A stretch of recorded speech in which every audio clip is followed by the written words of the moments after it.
नित्यानन्दकरी वराभयकरी सौन्दर्यरत्नाकरी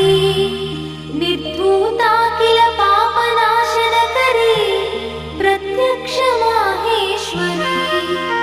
प्राणेयाचलवंशपावनकरी काशीपुराधीश्वरी भिक्षां देहि